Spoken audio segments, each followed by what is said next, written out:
All right. Well, thank you everybody for coming out on this rainy day today. We really appreciate it. We also are very grateful to Jess Weber for making the long drive from St. Louis all the way here to teach this class today. Jess is one of the best teachers in our industry within KW. She's a KWU instructor as well. And so, again, very grateful to hear from one of the best people here in our ecosystem. So with that, Jess, take it away. Thank you so much. That was very kind of you. I usually project. You guys can hear me okay and everything? Okay, awesome. So I wanted to come, Tyler and I were talking in the airport after Mega Camp, come provide a class that I thought would be helpful to you guys wherever you are in your business. Too often we have these classes that come up, and it's nothing against the ones that are pre-written, but I find that they either are pie in the sky or they're not tactical enough. So my goal today is to help you with authentic AI lead generation strategies that you can actually use specific to you.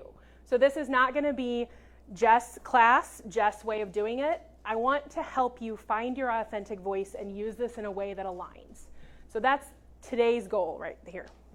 So I am Jess Weber, as Tyler said. I'm one of 5 certified KWU instructors in our region and the only female. But I have a background in education, and then I stepped into leadership in St. Louis in 2019 and worked in the Market Center as front desk, agent services, director of technology, which is how Tyler and I met, MCA. I tell people I don't do TL because I don't like rejection. So I'm like, I just left that role off the list, you know? But now I've stepped into a space where I do training, speaking, and coaching. And so my whole thing is helping people remove friction. So it's removing friction in their business, removing friction in their activities, and really simplifying what they're doing so they can scale in an authentic way. And so that's how this entire class was born. It was actually written just for you guys.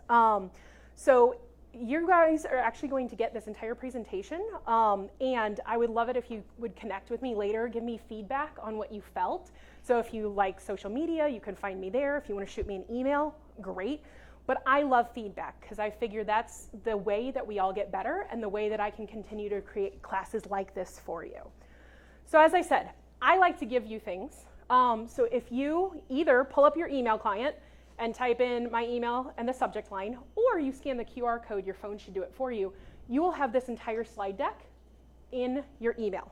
So I like to share these because I know that with ADHD, I talk fast. And depending on where you guys are in your experience with AI, some of this might be relevant now and some of it might be relevant down the line. So this is yours to use, to keep, to access whenever you want it. So I'll pull this up again later if somebody comes in a little bit later, but either scanning the QR code or sending me an email, jess@jessweber.com, SSB, and then putting AI Lead Gen 9/23 in the subject line will give you this entire presentation. That should be an automated email you see pretty quickly. If you don't see it, check your spam, and then if not, by the end of the class, let me know, and I'll make sure you guys have it. Okay? One more scan, and we will keep going. Okay, so the reason this is a topic that I love to talk about is I know how many people I have talked to that have started playing with AI in some capacity, and they say it doesn't work for them. It's not comfortable, it's not doing what they want. And so I actually had Google create this image, and I said, what would it feel like to have bad AI work in the real estate industry?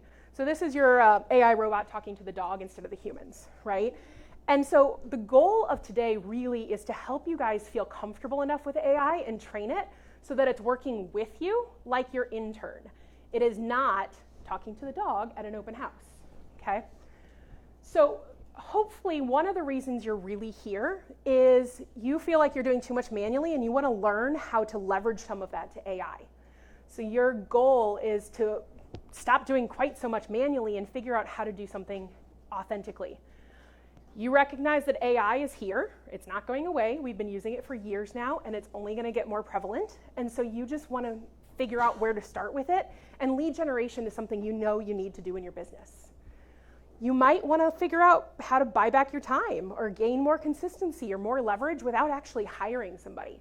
So I tell people AI is the cheapest intern you have, okay?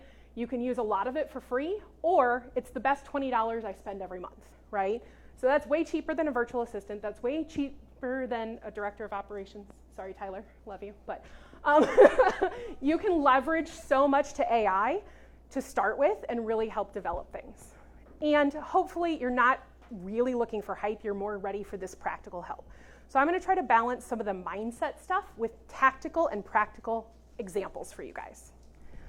So what we're gonna cover, I'm gonna talk first about how AI can actually simplify what you're already doing. Again, I don't wanna change your world, I don't wanna change your business, I wanna improve what you're doing and simplify it. I wanna give you 3 great examples of how you can use AI for your real estate lead gen. So I'm gonna give you 3 examples. I'm gonna actually show you, I typed it into ChatGPT, I had it spit out the answers, right? So I'm gonna show you all of that and kind of demystify how this works. We're gonna look at real prompts, real examples, and we're gonna talk about the common mistakes people make. So that is where we're headed. So the first thing, what AI is not for people, it's not here to replace you as an agent. I hear too many times people are worried about it. It's not gonna be a replacement for you. It's going to enhance what you're doing. Like I said, I think of AI as an intern. It doesn't know your business. It doesn't know you. It can't replace you, but it can support you in what you're doing. It's not magic. It's not wizardry, right? It's not perfect, as we already looked at the dog, right, with the robot. It's not gonna do everything right. It is a tool just like anything else you use. And it doesn't always work without your expertise. So it is a large language model, right? And a large language model means that it's been fed the written word, it's been fed language, and it learns from that. It needs you. It doesn't exist without language. It doesn't exist without you and your expertise. So when it's used correctly, it's a great thinking partner. It's on call 24/7. I cannot tell you how many times I wake up in the middle of the night, have an idea, dump it in, and that way I can check it in the morning and be like, did I dream that? Was that actually a good idea, or was it a 3 a.m. thought, right? So it's an on-call personal assistant. It's a tool to really simplify and streamline all your busy work. So you can use it in a variety of ways. And it's a support system for that business you're already doing, okay? So, oh no, my thing glitched. That's fine, we'll do this way. So Tyler asked me a great question when we were talking about this class. He said, ChatGPT, Gemini Pro, because Google has Gemini built in. And they are both amazing tools for different things. So when I talk today and I show you examples later on, I'm going to show you ChatGPT. And the reason I want to show you that is because it is better for understanding your authentic voice. It is understanding nuance. It is developing emotional or even reasonable different types of frameworks in the language space, whereas Gemini is much better at research and data and understanding that. So they both are amazing tools. You can use whatever you want, and I'm going to tell you the best tool is the one that you're using, right? So there are many opinions out there. There's Grok, there's Claude, there's Perplexity. All of them have different use cases. I typically lean into one because the more time I spend with it, it's like the intern I'm training, it gets to know me better. So if I'm hopping around to a bunch of different ones and being too ADHD, I don't feel like they're doing the work as well. So I tend to lean more into ChatGPT because that aligns with what I need it to do. And so most of what I'm teaching you today, you're gonna find the best results out of ChatGPT, but it doesn't mean that you can't train Gemini Pro to do something similar, okay? So why authenticity matters. This is like my soapbox, y'all. I spent too many years, first as an educator and then in real estate, listening to people say, you have to do it this way, you have to do it this way, this is the right way. Here's the written lesson plan, here's the thing. But the thing is when it is not authentic to you, people feel it, right? It's a relationship business. You are building relationships with people to serve them. And so the fastest way to lose trust with a potential client or a current client is to be inauthentic. And so I want to spend time talking about how to leverage this to make it authentic to you so that you can build trust with people and they don't look at your texts, your emails, your social media posts and be like, that was ChatGPT. See that extra long dash in there? That's a dead giveaway, right? So we want to help you show up authentically yourself while leveraging a tool, not just generically dump something in and take the first response, okay? And so part of the authenticity piece of this is I don't want you to copy everything that you see somebody else doing. We say copying is the highest form of flattery, but the thing is, most of the time when you're copying, it automatically diminishes the authenticity, okay? And you want to sound like you, not another person. Clients, like I said, trust is the number one thing they need in this very large transaction. And so to build that trust, they need to feel like they're not being fed a script. They want to know that what you're saying to them is genuine and real. And so honestly, I believe that authenticity is truly your greatest asset in this business, okay? So we're going to talk about AI being a reflective tool. Like I said, if you're putting junk or garbage in, then that's exactly what you're going to get out. Because again, you are feeding this tool that is just a language model, and if you're feeding it trash, you're going to get it right back out. That's all it's going to spit out. So what you need to do to start developing that authenticity and helping it understand you is start feeding it your words, your stories, your style. So I was telling Tyler, on the way here, I actually had ChatGPT on my phone until I hit this giant wall of rain, and I was having a conversation with it. And I know that sounds completely crazy, but at the same time, I was telling it stories to help me develop my personal brand and a keynote that I'm writing for later in the week. And so by feeding it stories about myself, by talking to it out loud, it starts to understand how I think, how I speak. And then when I turn around and I say, hey, here's this framework that my speech and keynote coach gave me. Help me take all the stories that I've fed you and put it into this framework. It's not going to sit there and give me generic stuff. It's going to sit there and pull from this knowledge that it has about me, okay?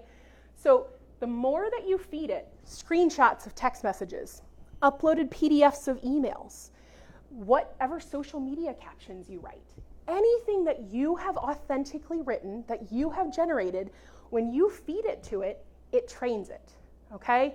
So this is how AI is going to amplify you. It's not going to replace you because it doesn't know you unless you help it, right?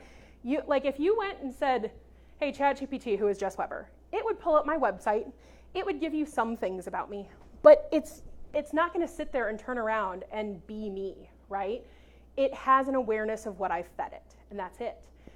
It's the same for you guys. If you went and like we said, Google yourself, you might find your KW website, or you might find yourself on the real estate board or something like that. If you put yourself in ChatGPT, what's it going to say about you? So the more that time that you spend it and the more you feed it, the more authentically it's going to know you and support you. So the way that I love to think about this is this 10-80-10 rule. I was taught this back in leadership days of when you have a new intern or a new hire and you're trying to train them how to do something, you don't sit there and just say, hey, I need you to go do the thing and then expect 100% output, right? When you bring somebody on, you have to show them what you want. You have to demonstrate the expectation. You have to clarify things with questions. And then you send them out to do most of the work. So that's your 80%. And then they come back to you. They bring you back what they've done, and you give feedback. You ask more questions. You learn about what they were doing and how they were thinking about it to then get a final product. ChatGPT works the same way. We call it prompts in the tech world, right? So you give it a prompt. Hey, ChatGPT, I need you to do this. I need you to help me craft this email to this type of person. I need it to say this thing, and I need it to be in this style of speaking, in this format, right? That's your 10 at the front. You're prompting it and telling it what you need. It's going to do the heavy lifting. It's going to do that 80%. It's going to write it. But then you have to give it feedback. You have to tell it if it's right or wrong. You don't just accept the first thing that comes out of it every single time. So that last 10% is the most important 10% in my book. Most people will say it's a prompt at the beginning. I think the feedback at the end makes it that much better and more authentic for you, and it learns that much faster. Because if you take what it gave you, Then you go over, let's say we were writing an email, you go over to Gmail and you start editing what it gave you, and then you send it off in Gmail, and you never go back to the GPT and say, hey, this is how I modified it to make it feel better. It's never going to know. So that last 10% makes this the most authentic piece of this. It helps you expedite that process of learning about you that much faster when you tell it when it's right and tell it when it's wrong. Okay? So the first thing to really help you develop your authentic AI lead generation strategies is training AI with your voice. So as I mentioned earlier, you have to feed it the right ingredients. So this is, it's really tiny and I apologize. I should have asked you how big your screen was. So this is again why you guys all have a copy of this. If they want this screen to be bigger, there are 6 spots right up here. Let me pull my Vanna White, please. Like I said, I don't projectile spit when I teach, I promise. I don't bite. And this prompt is saying, hey, I'm going to give you a few samples of my writing. I'm going to give you, I want you to start learning. And the bottom part of it says, from now on, whenever you write for me, match these styles that I've given you. So this is a prompt telling your GPT to start learning how you write. So this is feeding it text messages, feeding it social media, feeding it long pieces of writing. If you've written a buyer packet or first-time home buyer seminar and you have that all outlined, you can feed all of that into it. And the more you feed it, the more it's going to understand. But the best question that is so underutilized is ask me any questions about it, what I've fed you, before you begin for clarity. You can tell your GPT to ask you questions because we may assume it's our intern, right? It should know what we're thinking. No. So when you say, ask me clarifying questions, it might come back and say, great, do you want emojis in this? Great, do you want it in this style? Great, you forgot this piece of the prompt telling me if you wanted it outputted as a PDF or a Word doc, right? And so those clarifying questions, again, help it expedite that process of knowing you and becoming more authentically like you, right? Okay, so I actually dumped this prompt, the one that I just showed you, into my GPT. That's me copying and pasting it, didn't make it fancy, didn't make it pretty, didn't write, please, GPT, do this thing for me. I just gave it the prompt. And then this was its response. So it came back and said, great, here's a few clarifying questions. Do you want me to always keep things short and to the point? It's like it knows I have ADHD or something. Should I use emojis, right? Do you prefer I lean into a friendly professional space or more of a casual friend space? So those are questions that I can go back and I can answer, I can answer for it, and then it will do the output for me. So that last little question of ask me questions before you get started changes the output because otherwise it's just going to make assumptions based on what I've fed it, right? So this is just one small space to start training this AI to understand how you think. And when I answer these, it might not need to ask me this next time, right? It might ask different clarifying questions. It might only ask one clarifying question. The more you train it, the more it's going to know, and the simpler this is going to be. So I did not check my stuff, Tyler. I was up too late. I'm sorry. Okay, so like I said, once you start giving it your speech, your stuff, then you have to train it with a feedback. So that's that 10-80-10 situation. So it's like, hey, you give it the example, please write this email, make it sound more like me, more formal, shorter, whatever. I even love if you have a style of somebody or a strategy of somebody that you respect, tell it to think like that person. So for example, Keller Williams has brought in people like Phil Jones and Rory Vaden recently. Phil Jones has a lot of strategies around how we use language and how we speak to people. And so you can literally say, consider the strategies of Phil Jones and his book, Exactly What to Say, as you help me craft this message. And it will tweak some of those words for you as if Phil was sitting next to you going, are you really going to say that to people, right? So you can use anything that it knows in its large language model to help you be better and go faster, okay?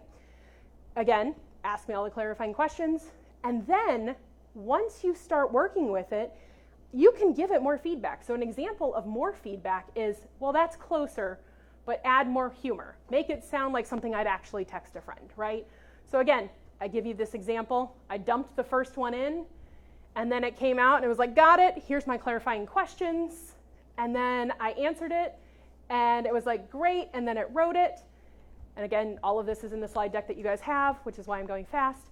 And then I gave it that second prompt that I showed you on the blue screen, and it gave me a totally different email, right? So that feedback piece is, like I said, the bread and butter of this situation to make it more you, okay? Then my favorite prompt after this is have it save your style. So what I mean by that is you can actually, if you're paying for a higher level thing, so you're paying for access to a GPT, it does a better job of saving your content than some of the free versions. So what you can do is you can have it create a voice guide. So you can say, hey, create a voice guide for me and make sure that you notate my tone of voice, the words I use, the words I avoid, how long my sentences are, things like that. You can even go a step further. This is the fun part of things for me. I put in all of my personality profiles as well. And so I said, hey, consider that I am this type of person on the DISC profile. Consider that my KPA said this thing, right? And now I have saved all of this into my GPT in the settings, and now it knows all of that, and I don't have to reference it every time. But if I go over to a different AI, so like if I switched from GPT to Gemini, and Gemini doesn't have all of this, this is a very easy shortcut to copy and paste. This is my writing guide. Use this as we start doing something. So even if you're not paying for GPT, even if you're using something for free, you can leverage this prompt as a way to make sure that your writing style stays authentic to you because it's done the work of figuring things out, okay? So again, sample, dumped it in, it told you, there's how Jess talks, right? Words I avoid. I don't like dear client apparently, or critical issue. That does sound kind of icky. And it says, I like to talk in small, quick, text-like chunks. I don't like big, long, run-on sentences. So it has this entire guide now that it knows how I operate, right? So curious, what's your desk? It depends on the day. So with ADHD, so autism and ADHD, I chameleon a lot, so I can show up and mimic what people need. But I tend to be a high DC. Yeah. Well, it's really funny. So I actually grew up not speaking. I sat in the back of the classroom and read books until like middle school, high school, and didn't hardly talk at all. My dad's an engineer, and I took after him. And then, you know, thank you. Well, my mom's a teacher, so I had to come from somewhere. I just tell people I got the best of both worlds. So there's a table there. I don't know if you knew that or not, but yeah, I am very fortunate enough that I had my dad's engineering, science, math brain. My mom was an English and reading teacher. So I got it all, and I love to do it all, you know, which is why I was like, hey, Tyler, I want to come teach in your office. What do you need me to teach? And then he told me, and I wrote this class for you guys. So I very much appreciate that. And it's a great thing if you don't know what your profile is. Like if I'm saying DISC and you're like, what the flip is this woman talking about? That's okay. Go ask your GPT what it thinks you are after you feed it some of the stuff, and it'll tell you, and you don't even have to take the DISC profile assessment if you don't want to. My granddaughter actually uses it to say what color she's Yeah.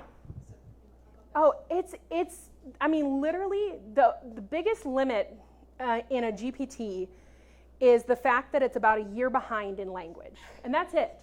So my business partner, I run a company called I Love Coaching. It teaches people how to build authentic coaching businesses unique to them. And his son was making him do fantasy football, and he put all of that into his his GPT and like did all his draft picks. And his son was like, Dad, did you use your GPT for this? And he's like, yeah. And he goes, I can tell because this is all last year's picks. This is horrible for this year. So it's 6 months to a year behind on data, which is why something like Gemini is so much more powerful if you're trying to do accurate, timely data. But GPT is powerful when it comes to language because let's face it, I joke I chameleon, but I'm not going to change in my DISC profile. So it can know that. I'm not going to change in the way that I speak unless it's, mimicking Phil Jones a little bit more in something, or I've read a new book or something like that. But naturally speaking, GPT is by far the greatest for this writing side of things, okay?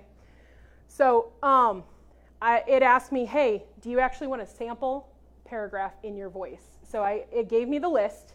It also gave me a sample paragraph. There's a little one where it was like, hey there, just wanted to give you a quick heads up. Things shifted a bit, and it might open up some new options for you. Nothing crazy, but definitely worth a quick look. When you've got a minute, give me a call, and we'll see what makes the most sense.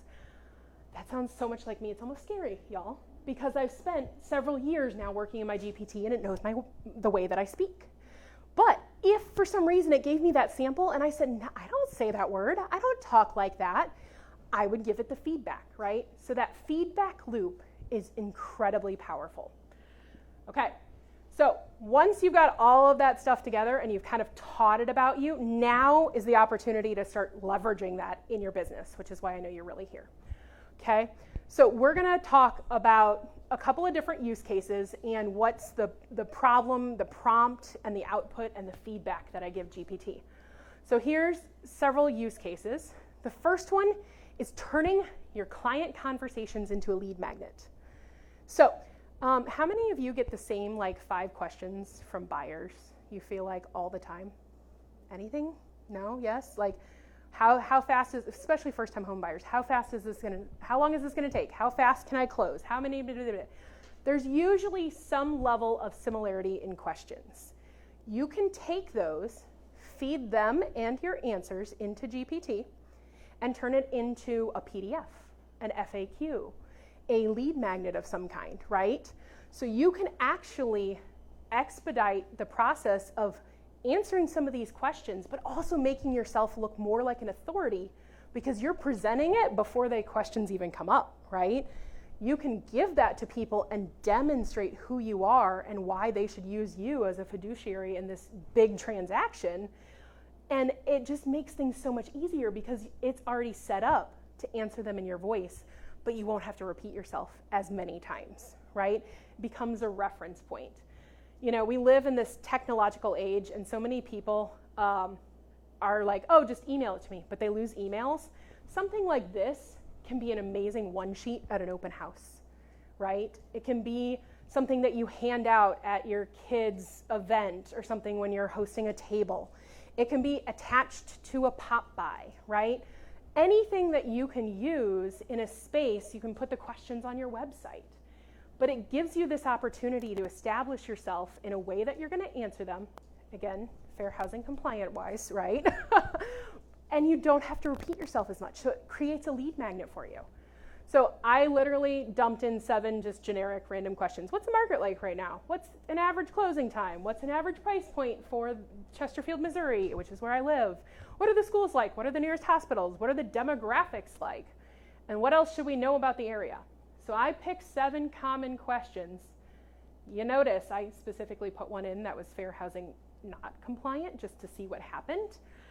Okay, so it starts to answer these. It says, hey, what every first-time home buyer in Chesterfield should know. It goes through all those questions. It answers them. I agree with them, knowing the market data of where I live, right? And when we get to that demographic question, it says, hey, here's what I need to be clear. Fair housing laws prevent me or any real estate professional from answering that, but here's how you get that answer. So again, you can train it how to operate, TCPA compliant, fair housing, all those things. You can add that into the prompting and remind it, hey, this is how I operate as a professional. This is how I want to show up. And it will keep all of that in mind and help be a second set of eyes for you on any of your content. And I love this because I feel like a lot of generic AI classes, if I find them online for real estate agents on YouTube and things like that, are like, use it to write your descriptions for your house. And it might change like master to primary or something, but it doesn't really consider all of the fair housing. Yes? Yes. I don't have a broker bot. So. Yeah, her market center doesn't have broker bot, but ours does, obviously. And so, yeah, broker bot would definitely be able to answer these questions just like ChatGPT would. And Yes, the only thing that it wouldn't necessarily be able to do as quickly as ChatGPT is to learn your voice, because Chat has some additional features that I imagine you'll show that will help train how you speak a little bit faster than BrokerBot will in its own settings. There you go. Yeah. See, I don't have BrokerBot to play with, but it's. I mean, apparently, I feel very left out right now. So I'll show you after class. Oh, thanks. As long as I get my own login so I can play with it too. No, and then come back for class number 2. Deal. Okay, cool. I like this. You're really hurting my feelings right now. Would you stop? No. I know. He tried to get me to transfer my license out of St. Louis earlier. I was like, Bubba, no. I heard you say it. I'm only in referral. I don't count towards company dollar anyways. It's fine. I've got people for that. No. This is what we call ultimate leverage. I just keep my license in referral, and it makes my life easier. David's not on this Facebook group, so we're fine. Oh, good. David wouldn't care.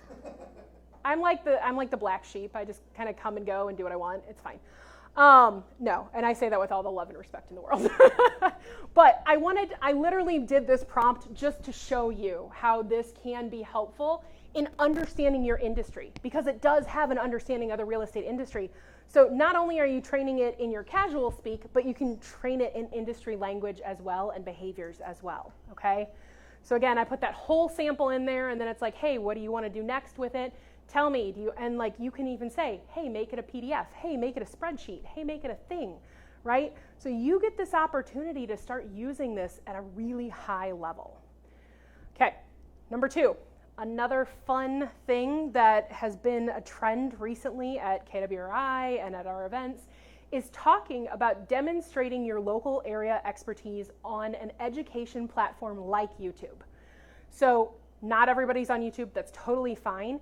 But YouTube is actually like the #1 education search engine right now. And part of that reason is because it's integrated and owned by Google. Part of the reason is because it has transcription services that then these AIs can go scrub and look at, okay? So YouTube has become this massive opportunity for people to demonstrate their expertise in a way that gives people proximity quickly.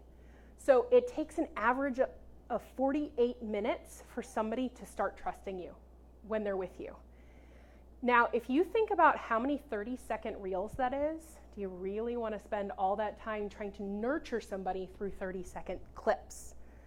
When you could give them a series of videos demonstrating that you know a lot about your industry, about a local area, and they can binge all of it on YouTube if they want, right? They can self-select into your world very easily. Now, like I said, not everybody's going to be on YouTube. If you're not, that's fine. No hard feelings. I just wanted to give you a way to think about this because people are going to the internet for information. So how you're putting it out there is up to you. Some people love socials. Some people only love newsletters. Some people love websites. Some people love YouTube. I just wanted to have that conversation about helping with authenticity because you can have anybody write you a newsletter. I know a whole lot of agents who pay for companies to give them a generic newsletter that they send out to their database every month. And every time I get 16 of them from different agents and it's the same content, I cry. Because I'm like, if I'm getting this, how many of your clients might be in multiple databases and they're getting the same email from multiple agents? So you want to be authentic. You want to be an expert.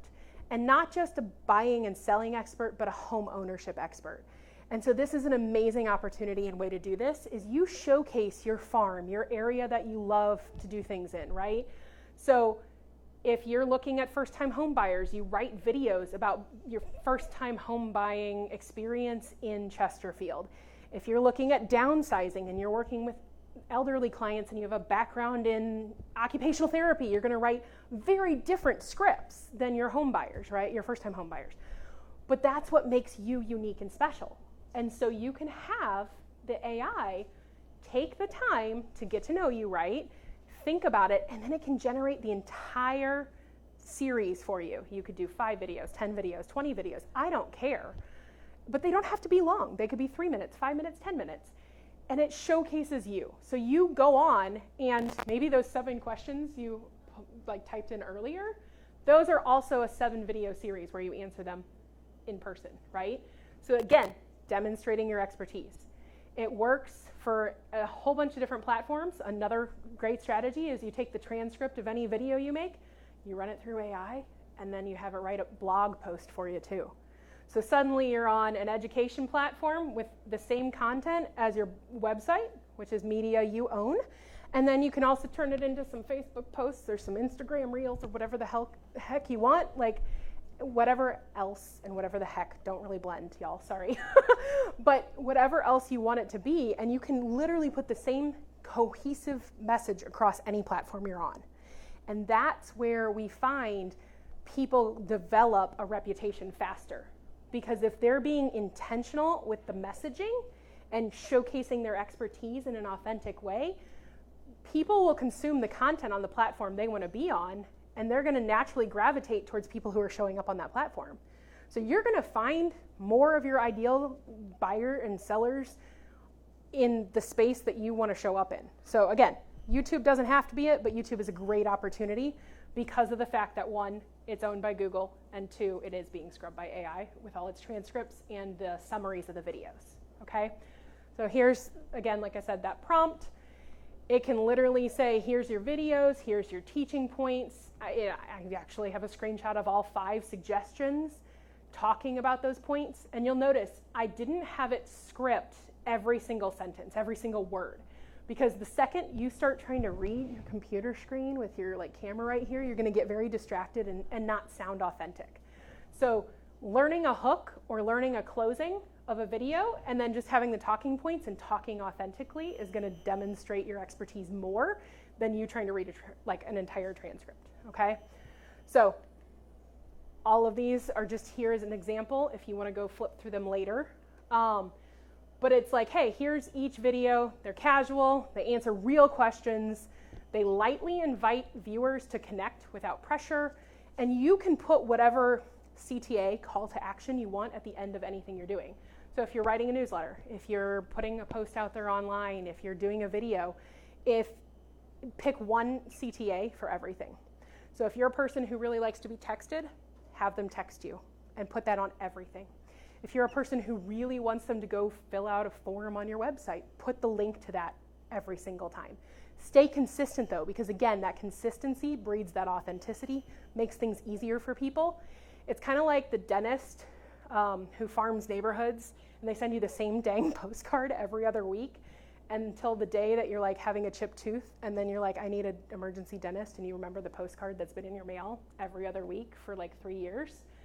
That's the kind of consistency you can show up with, and then you, again, are that top of mind human for them. And this is for even cold leads, right? I would hope to heck that you're nurturing people that you already know. And that kind of brings me to my third point. So, familiar with DTD2? I feel like that's a thing. Yes? No? Maybe Tyler is. Cool. Okay, DTD2 is a framework for taking the letters of the alphabet and making sure that you touch 2 letters of the alphabet once a week for 13 weeks. So you're touching your whole database every quarter. So quarterly call plan is another way to say it. And the idea is just that way you're not trying to call all of your database in 1 week. So it's hey, I'm only doing A's and W's this week. Oh, I'm only doing, T's and whatever's they are. I can't even remember, A and C, But point being, you should be connecting with your database. So the 2 strategies I gave you before, those are great for outbound cold lead gen, right? Or nurturing somebody who's newer. This is a strategy for people that you already have their information. So you have them on social media, you have them in your phone, something like that where you've already connected with them. You should be reaching out to them at least once a quarter. I actually really like every 6 to 8 weeks, but not the same way every time. Because let's face it, if I got a text message from my real estate agent every 6 to 8 weeks just going, hi, it's Angie. Do you know anybody who needs to buy or sell or invest in real estate? I'd block her so fast after about 3 of those. And I love Angie. I've known her for 30 years. Her kid and my brother went to school together. But I would get so frustrated if I got the same message every time. But what she does really, really well is she will text me and be like, hey, I just talked to this lender who has a specific unique thing for refis, and I think you qualify. Do you want me to connect you? And then checks in for the sake of the refi. Later it's, hey, I'm hosting a shred day during tax season. Have you guys finished taxes yet? Do you need anything, right? She reaches out regularly, helps me as a homeowner with different things. It's not all buy, sell real estate, right? But it's authentic to her. So she's writing messages, simple text messages that she sends me regularly, okay? Not to mention I get emails, I get postcards, I get all the other stuff. But that reach out via text, and that's her favorite. Her son works in her business. He only does DMs, right? So it doesn't matter what way you're reaching out. You do it the way that aligns with you. But reaching out to people regularly and just checking in with them, providing value to them, will change the game in moving you up in their thought process. Because 83% of people can only name one real estate agent off the top of their head if they're asked. One. You want to be that one when they think about real estate. The easiest way to do that is stay in relationship longer and more authentically, okay? So this is a sample prompt to create a text message of the month. So when you're working through some of your list, right, you might be texting some of the list in January, some of the list in February, and some of the list in March for a quarter, right? You might not want to say something like Happy New Year in March. Let's face it, like that just doesn't look good. You'd be like, oh, sorry, I hit send, but I guess it didn't go through. The network was being weird, right? Whatever thing you need to cover is fine. But this is an idea of have a text message of the month, and then that way when you're going through your calls, you're being timely and intentional about that month, okay? So this is just, how do I say something that sounds like I'm texting a friend, feels authentic, feels genuine, without feeling painful, like, hi, it's Jess, your favorite real estate agent. Who do you know that wants to buy, sell, or invest in real estate today? Like, nobody wants that. So this is great, like I said, no matter how you're reaching out. And so it gave me a 12-month plan. And again, if these don't feel good, like some of these, I would be like, I would never say that. I would go back and be like, I'd never say March and I'd never say June. Can you rewrite those? And it can rewrite them and give me more ideas. Or, hey, I'm hosting a client event in April. I want to make sure that I mention that in April, and it can give me some ideas, right? So it literally, it picks emojis if you want them. It gives all these things. One thing that I noticed while I was standing here, I have told my GPT, for the love of Pete, to never use the double dash. I just caught that, so I would yell at it for that. That's the kind of feedback I get. I'm like, I don't use that. I mean, my mom was an English teacher. I never use that dash. And so I would tell it, hey, because I never use that dash, I don't want that in any of my content, right? So that feedback piece is important, but it can sit here and take a lot of that painful creativity thinking power away. And then you get to be more creative in an authentic way, because you can be like, hey, this was the starting point, now let's make it better, right? So there's 12 different ones. Again, like I would never say, don't forget to wrap your pipes in unheated areas. Like, I mean, yes, I live in St. Louis, but that's not something I would say about the holidays. So I would pick and give it feedback and tell it to write me something different. But, I mean, a lot of people don't think about this, right? They would just say, hi, Happy New Year to all of their Q1 people, and that's very, very awkward in March, just being honest. So this is another example. If you're writing a 36-touch program and you're going to do some emails, some text messages, some postcards, you can have it write all 36 touches, tell you when to send them out, how to send them, what to say, and give it feedback, right? So I'm giving you small, simple things that you could do today that feel like they're not huge, heavy lifts, but you can make this go as deep as you want, right? So I've used it to write entire smart plans, and then I made like Inception smart plans that crossbred and did all these fancy things, right? Yes? I was going to say also on that 36 touch plan is if you take it one step further and you have all of your tags and your categories, go on ahead and have it create 36 touch plans unique to each of your categories to provide an extra oomph of value. I love love that. So like you have, I don't know what kind of tagging you teach, but I mean, you've got buyer tags, like past client that's a buyer and past client that's a seller, you might tell them different things, right? Or you've got tags that are families and single individuals and retirees. That messaging might be different, right? So I love that you mentioned that. Thank you for saying that.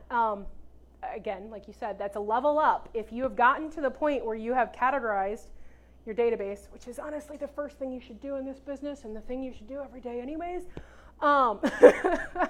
then that should help you be that more intentional and specific, okay? Because not everybody needs all the same things. And so the more that you can show that you're an expert, the better off you're going to be in positioning yourself as that number one agent in everybody's mind. Okay, so again, as I've said, feedback is the breakfast of champions.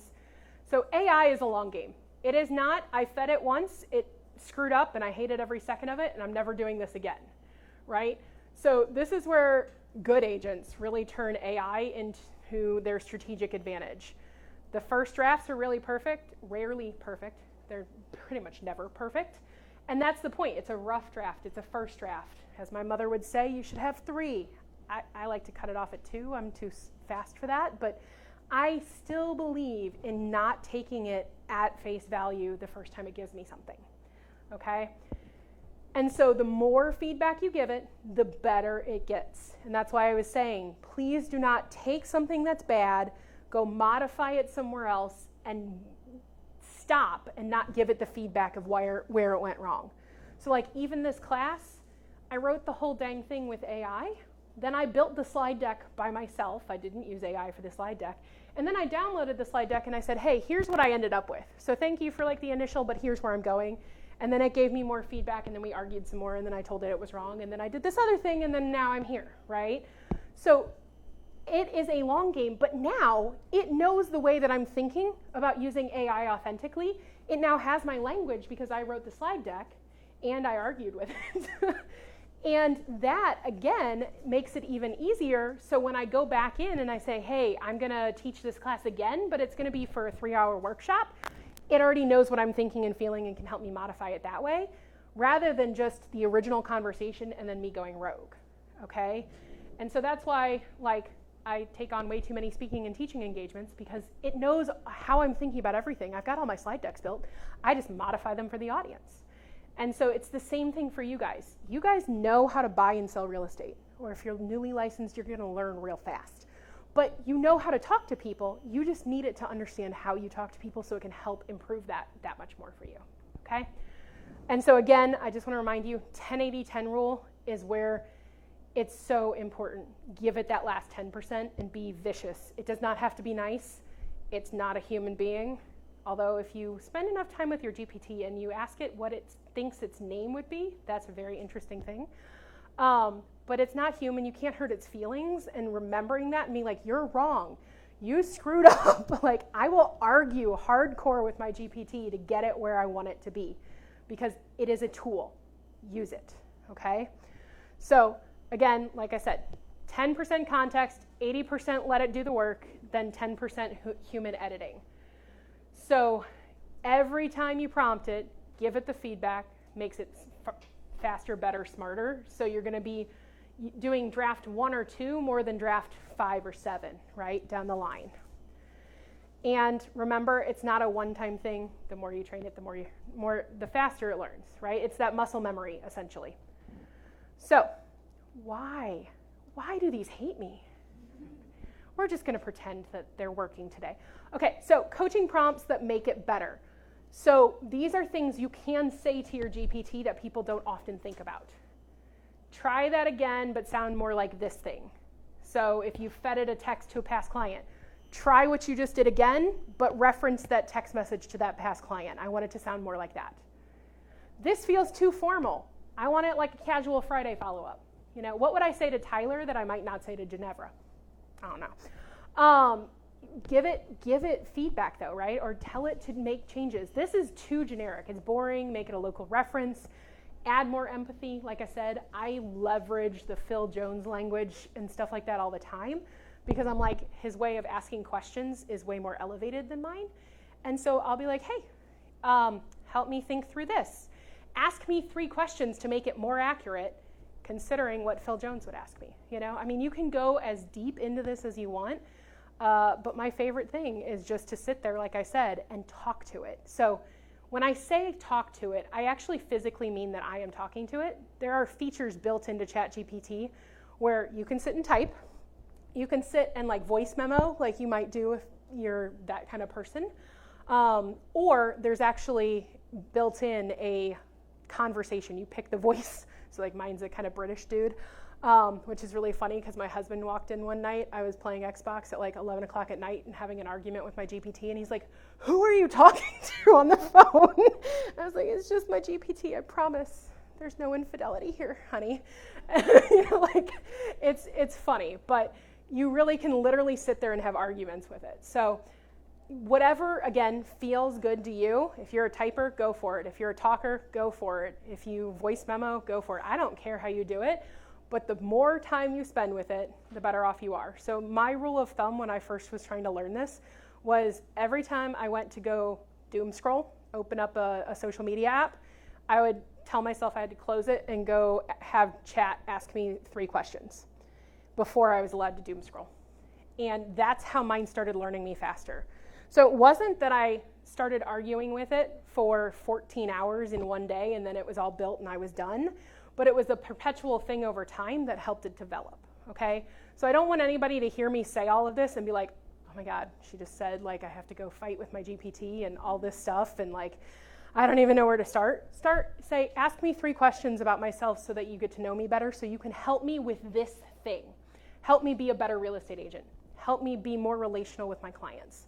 So tell it what you want and then say, ask it questions. I told mine, ask me 1 at a time because I will probably answer 4 other questions with my long diatribe if we're talking out loud. And it's overwhelming when I see a list of questions. My husband, on the other hand, is like, give me all 10. I'll just answer all 10 at one time, right? So you tell it how to operate, but then teach it, train it, and it's going to make your life so much easier. So again, my slides hate me. Remember, keep everything super simple. So you don't need perfect prompts. Remember, it's not human. You don't have to say please and thank you. That's completely unnecessary. Tell it when it's wrong and be honest. You're not going to hurt his feelings. So be like, you screwed up. This is not what I said. I didn't even put that in there. Like, you can yell it as much as you need to if you're passionate about it, right? You don't need scripts for prompts. You just need your own voice for all of this, right? So it becomes more valuable the more you use it with intention. And it's truly just a system that you're refining. It's not a one-stop like magic trick and then you're just trying to copy it. So it's a system. And I know that sounds like a dirty word for so many real estate agents. I promise a system is just a standard that you're setting for yourself. And this is a great, simple one that can level up what you're doing. So keep in mind, as you use your AI, it's here to support your voice, not replace it, because you are the strategy, and it's here just to be a tool to help you stay consistent. So my favorite quote is done is better than perfect, because I am a perfectionist by nature. I want everything to look a certain way, sound a certain way, do other things. But imperfect action is better than perfect inaction, okay? So go start doing it, start trying it, start playing with it, and then, like I said, feel free to yell at it and hurt its feelings. It's totally fine. So as I said at the beginning, if you were late or online or something like that, you can have this entire slide deck. So if you either shoot me an email or scan the QR code, it'll pull up your email for you, and you can have this. But in that email, I also gave you guys a couple other gifts. So I have a PDF on how to write a solid prompt. So understanding all the parts and pieces of a prompt, that's in that same email. And again, this is the slide from earlier, so if you already did it, great. And then I also put in 100 AI strategies for different types of lead generation. So there's 20 different examples of ways people lead generate in the real estate industry. And then there's 5 examples of ways you could use AI for that lead generation, okay? So those PDFs are attached to that email as well as this slide deck. And that's really the gist of the class. I wanted to make sure that we ended with plenty of time to have discussions and questions. So thank you. Okay. All right. Questions? Okay, first of all, huge applause. And it's great that you talk fast so we could listen slowly. So there you have it. Okay, so suggestion, you mentioned a 3-hour class. If you put that into a CE format, Mm-hmm. it could be for CE. Yes, And that just requires 2.5 hours of actual talking. I love it. Yeah, so that's a challenge. I love it. And then my big question is, when I read stuff, I'm thinking, did they really say that? Is that really them? Mm-hmm. Or is that just ChatGPT, especially on listing stuff? Yeah. How do you know? Or do you? I would say that the more that you spend time with it, the more you get discerning in that, and you can kind of look at it. I made the joke about the long dash. That is one very clear indicator that it's coming out of GPT. Become more discerning on recognizing other people. Yes. For me, I have worked very hard on mine to make it me. And not, like I said, I use it as a thought partner. So for this whole class, my prompt was, hey, I'm driving out to Kansas City to Overland Park. I have a 90-minute window. Tyler and I were discussing authentic AI lead generation strategies. I want to teach this in a way that's tactical but not overwhelming. So I gave it the whole prompt. I've already taught other AI classes to other KWs, so it had all that background, right? So then I said, hey, what do you think? And then we went back and forth. It helped me with the outline, and then I built the slide deck, and then we kind of came up to the end of it. So the concepts are all mine, even though I leveraged the GPT to help me go organize it faster. And I'll tell you, it weirds people out when I'm like, I have a master's in curriculum and instruction. So I literally went to school to learn how to build content and courses and teach it. And so when I tell people that I write entire classes with AI, they're like, well, then aren't you cheating? What's the point of your master's? And I'm like, but if I gave you the class that this thing wrote without me giving it feedback and a structure, you'd be like, what the flip is that woman trying to say? It's not about what the AI can come up with, but it's about the delivery that I can present and the organization and all of that. Because you notice, I read a little bit of the slides, but I don't read slides. I'm telling you what's naturally coming out of me. And so I think that the more that you can figure out how to use it as a co-pilot, it just makes it easier. But again, I don't use AI to write a lot of emails or text messages or anything like that, except when I'm like, I've got an email from a coaching client who wants to cancel coaching, and my immediate reaction is WTF, mate? And I don't want to send that back to them. That's unprofessional, right? And so I want to come from curiosity. I want to ask why. What are you feeling right now that makes you think that? So I might put that in and even role play a little bit with my GPT before I turn around and write the response to them. So it's things like that that you're going to see very obvious people just put stuff out there, and you'll see it like that. Correct. Very much so. Yes. Does that answer that for you? Okay. Anything else?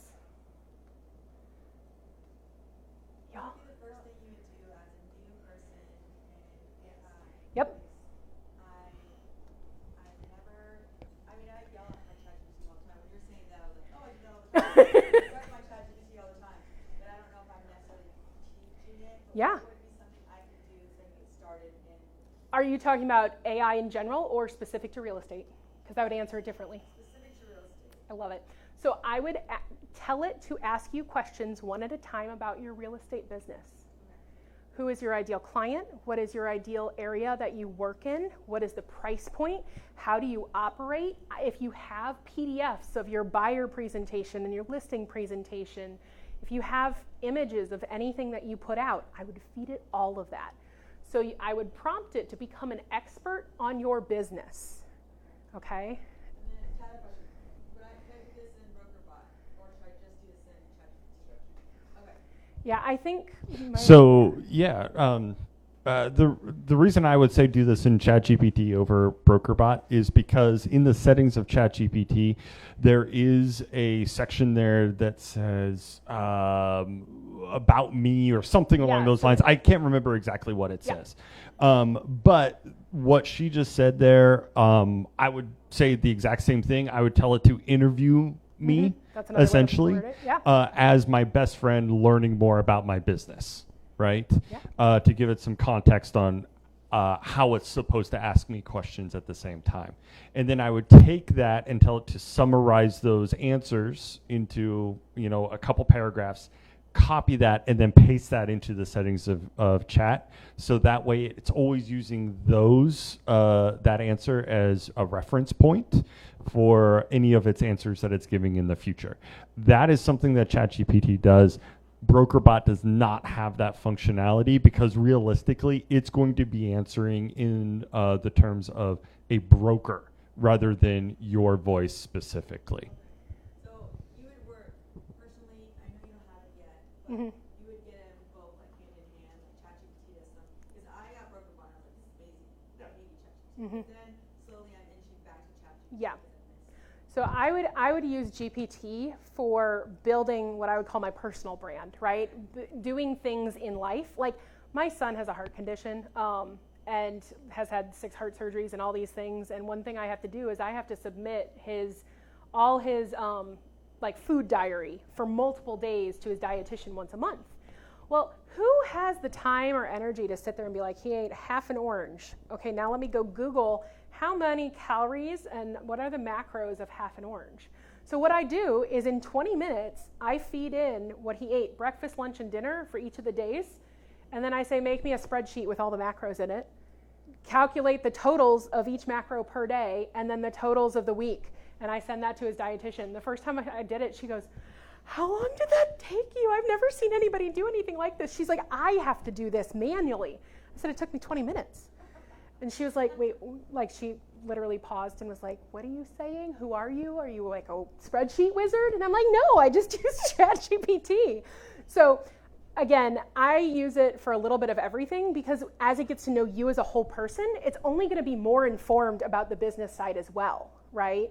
And so I would totally use BrokerBot for brokery things. I think that's, Yeah, it does do a lot of other Yeah. stuff as well. It will learn your voice over time, but it's going to take a lot of interaction, whereas ChatGPT will be like, ask me a few questions, dump it in, and we're Let me good, and ask it's you already this. moving forward. If I am using ChatGPT to write some content for my real estate business, would BrokerBot review it for compliance and Oh, yeah. regulation purposes? Yeah, And that would absolutely. be beneficial? Yeah, absolutely. And in fact, what you could build that in BrokerBot as well Okay. ahead of time. And maybe the better way of doing it is starting in BrokerBot and then taking that and then putting it into Making it more chat authentic and then making it do a couple little tweaks Okay. instead. Yeah, see, you could, in multiple ways to skin a cat kind of thing. Not that I skin cats, but hey, my high That's school weird. history teacher What said you do the in only St. thing- Louis is, yeah, You know what? whatever. No, my freshman history teacher was vehemently against cats, and I'm a dog person, which is probably why I found this funny. But he goes, the only thing cats are good for is practicing mummification on, and I was like, that's a little harsh. So I try not to bash cats. I do like them. I'm just allergic, so that's why we talk about skinning them mostly. No, so. I would have it ask you questions. And honestly, like I said, when I got started, I was later to the game. I wasn't a super early adopter because I was like, I saw so many available. I was like, I want to know what they're for and which one's going to be the kind of one that stands out, right? Because there's so many people that are like, I'm building my own bot and things like that too, that you're like, okay, let's see how the dust settles. And so I wanted to get up to speed fast though. And once ChatGPT kind of came out as the forefront, and I found out about the features on the paid one of giving it like all of your data and the About Me section and how you operate, I said, ask me so many questions a day, like I said before I doom scrolled. That's literally how I started training mine. So it wasn't, I'm going to time block for this during my workday. It was, while my 4-year-old is sitting watching Paw Patrol and I don't feel like watching the same episode where Marshall does this 47 times, I'm going to sit there and play with my GPT and answer the questions on my phone. Or I'll go for a walk on the treadmill and I'll argue with it. Something like that. So just start small and simply and do it. Argue with someone who said I shouldn't help the telemarketers. I'll just argue with ChatGPT. Yeah, it's way more fun. It's way more fun. Yes, yes. And then,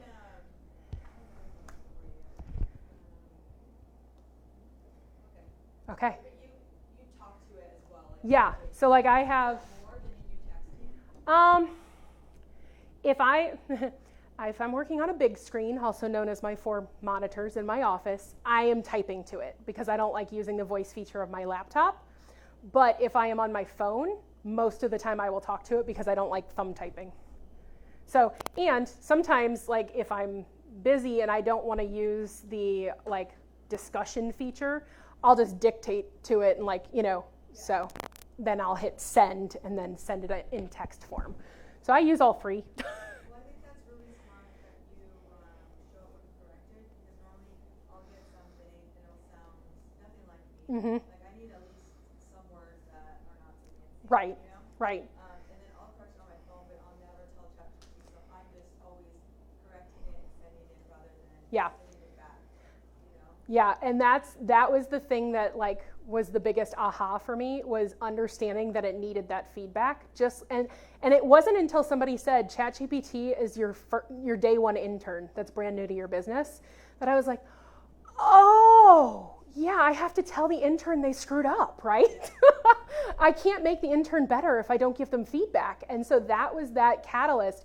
And so now, like if I use it to help me write a social media caption, for example, I will screenshot the one that I actually post in the end and say, this is what I went with instead. And it'll add it to its data bank. One thing that Tyler was mentioning that I don't have a screenshot of, but I mentioned, is there are features inside ChatGPT that I love more than anything in terms of giving it even more parameters to work with you with. So if you're leveraging this for lead generation, there's a thing called projects where you can actually give it specific instructions, specific documents to reference, right? So you can have a project that is a social media manager, and its specific instructions are act like Adley Kinsman of Viralish and give me feedback on the reels that I am creating for top of funnel content. That's going to show up very differently than your broker bot giving you feedback on something, right? Because Adley runs a company that helps people go viral online on social media. And so those projects help you even get more specific while staying authentic, because it all references your database, but you can be, hey, I want to focus only on social media here, or I want to only focus on strategic emails for actual growth and make sure people aren't unsubscribing from my newsletter, right? All that kind of stuff. Do you use custom GPTs as well? I do not. Okay. The reason being is I have found that when somebody shares a custom GPT with me, it's only, I don't feel like people are creating them deep enough to go deep enough. And that's what bugs me. So people will create a custom GPT, they'll sit there and they'll say, hey, read these 10 documents, do these things. I know people, there's gentlemen inside Keller Williams who's built like Gary AI and stuff. I love him, I know him well. I can't stand it because I don't think he went deep enough. He just said, hey, read the MREA, read the one thing, listen to some transcripts of Gary and go. And like, yes, it can understand the models, but my regular GPT can do that too. And so I don't feel like the custom one is completely necessary. Now, maybe I haven't dived into it enough, and that's perfectly fine if that's the case, but the ones that I've experienced, I have not been impressed with. Another example would be Brand Builders Group, Rory Vaden. I don't know if you guys know him, but he's been at a lot of KW events recently. So he's built a company specifically to help people build their personal brand and either become an author, become a speaker, develop your current lead generation or revenue source in a higher capacity. And he has all these frameworks and all these things, and he just wrote a book and all this stuff. He's got this custom GPT inside his back end. And my business partner and I are part of Brand Builders. And so they gave us this huge document as an onboarding document to get to know us. And so it's, what's your history? How do you operate? What do you think? All this stuff. He was using the Brand Builders version at the same time, because we were on Zoom together, as I was using my custom GPT. He got through 2 of 8 modules in the time that I got through all 8, because my GPT knew me better. He had to feed the custom GPT a whole lot more, and he couldn't put it in his, so it couldn't reference all his old stuff. So depending on where the custom GPT lives as well, that's another reason. I'm like, I don't want to put all that stuff in again. I spent years with this thing. It knows me intimately. I don't want to have to sit there and try to translate to somebody else. So does that answer that? Okay. Do you have a difference of opinion? I mean, I use custom GPTs a lot for Okay. projects. okay. Because in a lot of cases I will take that same information and then dump it into, like you said, you're putting, a folder of Yeah. information essentially in there. And so I will take that and create a custom GPT. Okay. I think it's, as you say, two different ways to skin a cat. Yeah. But you have to do the work up front no matter what you're Right. looking at. It's just the little bit that I've played with it, where I literally kind of compared and contrast, like Adley, for example. I was in her coaching program for a year, so she had the Adley AI, and then I had my GPT, and her Adley GPT was one that you could add to mine. So literally, it was like an extra, project thing. Hers sounded less like me because it had too much Adley in it, because it was referencing hers and coming from her GPT originally. Now, like I said, I haven't tested enough of building my own and only using my own to consider that, because I feel like projects resolve so much of what I'm looking for there. Yeah, I will say, I will also say that I don't use other people's custom. Oh, I see, use my own. I've mostly only used other ones. Yeah. And that's another reason. So like they'll sit there and be like, here's your blueprint for this, right? And then it's supposed to be able to reference your stuff because it's in your GPT, but reference their stuff, and I don't like it as much. Yeah, and so what I'm using it for when I'm doing a custom is it's still thinking in terms of what I want it to, Yeah. but I want it to focus more on marketing pieces, or I Right. want it to think of it in terms of a strategic analyzer or Yeah. something like that. I would just do that in a Yeah. project and call it a day. Yeah, I think we're doing the same I thing, think just that's different where ways. You like building more than I do. You like nerding out a little bit heavier than I do. The only reason I got put into the tech role in KW, which I was in for 3 years, y'all, was because I had a teaching background and I could explain command to people. Not because I had any tech background. I was a history and a math teacher. So, I mean, literally, I think that's just where you and I differ. Is I'm like, I want it fast. Yeah. And so a project to me is faster than spending the time to develop a custom GPT. So, Okay, so Uncle Google knows a lot about a lot of people. yes. So is there any security wrapped around an individual's ChatGPT? Oh, that's a great question. Not really. Not really. I mean, if Tyler said, hey, what is Jess doing in her GPT, Tyler couldn't go find my GPT stuff. So like it's protected in my account that way and related to me. I would say it's no less or no more protected than your Google account is currently. Yes. Yeah, Or or Facebook. Facebook. Anything that exists in a digital capacity is online somewhere and referenced somewhere. So that's why I say that. But like if you literally logged into ChatGPT and said, tell me everything that Jess is working on, because she said she's writing a book. What is it about? What's the framework? It wouldn't sit there and tell you what my book is. Like, so there is a level of protection that like it's related to my account. But now if I went and published that book and it was on Amazon and it was a bestseller, like I plan on it being and all those things, I would hope it tells you about my book, right? So that's where that kind of differs a little bit. You can also adjust the settings within it to tell it to not learn based off of some of the inputs that you put in, which kind of goes to the antithesis of what today is about. Yeah. But if you're highly worried about security and you just need a generic response, you could tell it to turn off learning capabilities. So that way, if you're uploading like sensitive information to it, it won't hold that in a database somewhere. Yeah. Supposedly. But at the same time, I'm like for example, I work with a fitness coach. I helped build his online program, and then he exchanged and made me custom programs. But he lives in Kelowna, which is north of Vancouver in British Columbia, so far away, right? I'm not going to go work out with him. But I also specifically told him what I'm allergic to, and he still made me meal plans that had foods that I'm allergic to in it. And so instead of going back and forth with it and being like, dude, you screwed up, I fed that entire plan in. I said, here's my allergies, here's my food preferences, like help me make something to replace that particular meal. And it did all of that. I fed it my blood work and said, you know, hey, I'm going to see a specialist for this thing. Based on my last results, are there any questions that I should consider asking when I go to this first appointment? And it gave me ideas on things to ask. Like I said, I use it for my son's dietary stuff. Yeah, I mean, you can literally use it for as much as you want, understanding that it's a language model, you know, and that it's going to work with the data you feed it, or it's going to work with data it has access to on the open side of the internet from 2024 and earlier, because it's a little bit delayed. Google, you said Google knows a lot. That's why Gemini is great for research, because Gemini uses Google searches as part of its database. So it's more up to date.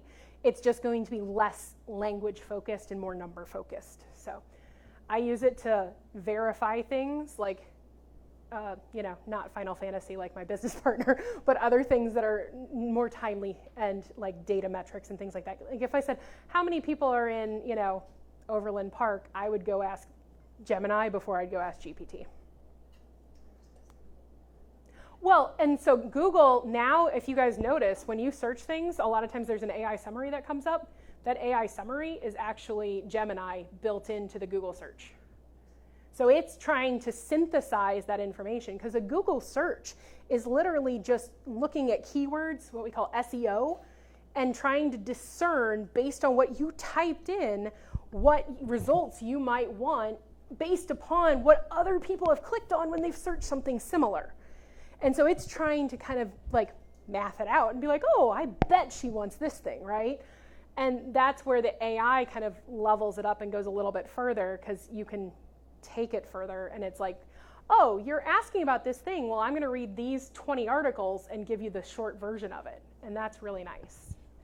I've also done that in different AIs, and then like a simple question like that. But because it knows me, it says, "Here's the answer. Would you like me to do X, Y, and Z with that data?" Because it knows that I'm going to ask for something else besides just those numbers. And so it is your intern, right? Because it says, "Oh, you're asking for a reason. What's that reason?" Yeah, for sure. And I mean, again, it's not going to replace you, because it can't. It doesn't have emotions. It doesn't know how to connect with people. It's language. And so that's where it's like, you know, it has access to books. It has access to the interwebs. And so how you use that to expedite the process and get smarter, better, faster, stronger is really what the goal of today was, is just be more human and be more you while leveraging a tool that exists out there. So, yeah. Anything else, my friends? Okay. Then I have to drive back to St. Louis. Yes, happy to do it.